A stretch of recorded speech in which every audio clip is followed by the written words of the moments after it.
Hello and welcome to week 2. So this week we're going to move on to 3 other nurse theorists. We're going to look at Henderson, Paplow, and Oram. In your discussion board for this week, and I'm just going to refer to my notes so I can read it for you, you're going to look at Henderson. And we're going to be kind of looking at how can we make a patient more independent versus making them dependent upon staff. So Henderson believed that nurses have the responsibility to assess the needs of the individual patient, help individuals meet their health needs, and provide an environment in which an individual can perform activities unaided. What is an opportunity in your nursing practice that would benefit from application of Henderson's theory? So do look at your current practice, where you're employed at, and how can you apply Henderson's theory to a patient there? What could you see you implement Henderson's theory with in your work environment? How does this align with the ANA's definition of nursing? And I will post the ANA's definition of nursing out on the news post for you. Otherwise, you can go ahead and look it up at their website. And also provide at least one evidence-based research article to support this recommendation. Now remember, when we look at evidence-based practice, you're looking at 5 years, because going back to 1970 is not evidence-based practice. You want to really stick within 5 years of the current year. Now, when you're looking at Henderson's nursing theory, look at the individual themselves, your patient. What is this person capable of doing or not doing? Look at the environment that they're in, whether it's a home health environment, nursing home, or a hospital. And then also look at the health of the patient overall. What are we going to be able to, help them get towards as far as being independent?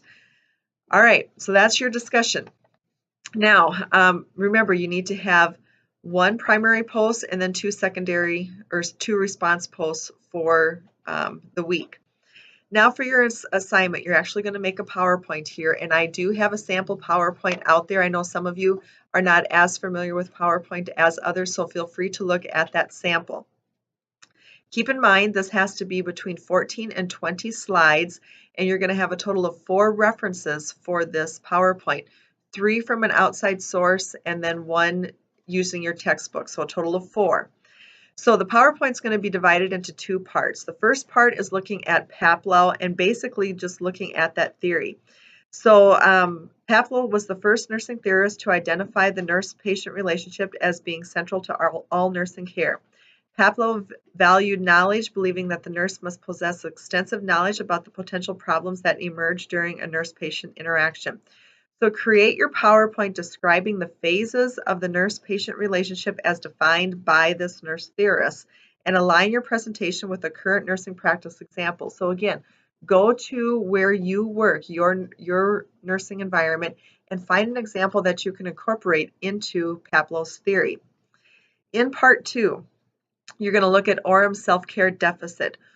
What are the 3 related parts of this theory? Identify a current nursing practice example where Oram's theory would be relevant, and use at least one evidence-based research article to support your practice example. Again, you're looking at a 5-year time frame here, because evidence-based practice is recent information.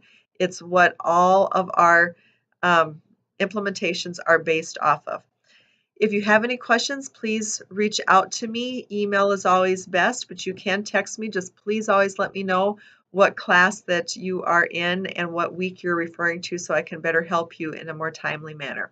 Thank you and good luck.